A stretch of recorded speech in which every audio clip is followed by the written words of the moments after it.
يا جماعة أنا بقالي ليلتين كونكتد مع الكون وبفكر إحنا بنهدر البوتنشال بتاعنا هنا. الناس بتعمل سكسس ستوريز وإحنا بنعمل أبديت لآخر أخبار الحتة مع حجر القص. يا عم يوسف ما هالقعدة دي بيزنس برضه.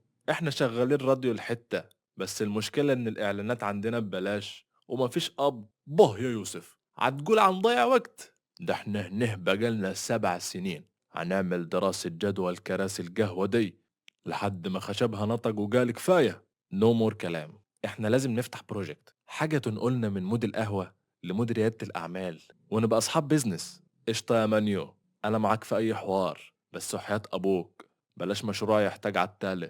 أنا صحتي على قد كارت الشحن اللي في جيبي وأنا موافق، بس بلاش مشروع يحتاج ميزانية، عشان أنا الفلوس اللي حدايا عزيزة عليا وما تحبش تطلع من الجيب واصل. بس لقيتها، فود اندستري، المطعم يا رجالة. الأكل هو اللغة الوحيدة اللي العالم كله بيفهمها والناس بتهجم عليه زي الزومبيز. صلى على النبي يا عم يوسف، ده انت آخر مرة عمل لنا فيها أكل حطيت بيكنج باودر بدل الملح، يعني الناس كلها اللي بينهم عيش وملح واحنا اللي بيننا عيش وبيكنج باودر. عندك حق والله يا شكو. أنا مرة قلت أسلق بيضتين، المية نشفت والبيض بقى شبه بيضة كندر والحلة بقى تغمق من الكحل. ماشي يا رجالة، الاسم لازم يبقى براند، حاجة زي ذا جولدن سبوت.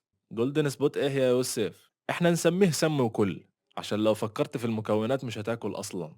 أنا رأيي نسميه أسطر يا دولي، عشان اللي هياكل من يدكوا دي محتاج ساتر ربنا عشان يقوم سليم. بص يا رجالة، المساحة دي بوتنشال عالمي. هنا هنحط الكاونتر وهناك هتبقى الويتنج اريا. ويتنج ايه يا جو؟ ده المحل ريحته كمكمة وتراب، ده الفار اللي جوه طلع يستأذن مني يروح يشم شوية هوا ويرجع. يا جماعة السمول سبيسز دي هي الموضة دلوقتي، اسمها كومباكت كيتشنز. احنا بس محتاجين ندهن الحيطة لون باستل ونحط شوية وورم لايتنج. بس تليه وورم ايه يا راس النعجة انت فاكرنا هنفتح بيوتي سنتر؟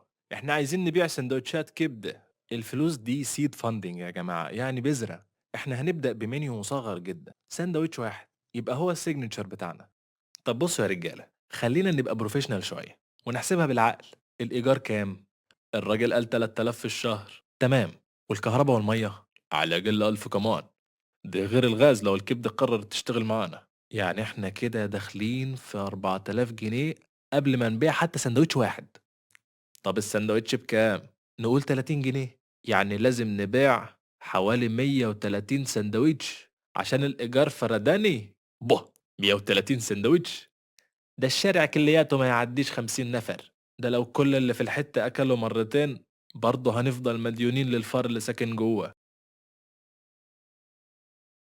يعني إيه؟ المشروع خلاص؟ كولابس قبل ما حتى نفتح؟ أهو كولابسه خلص يا مانيو. فعلا، المهم المايند سيت. يلا بينا على القهوة؟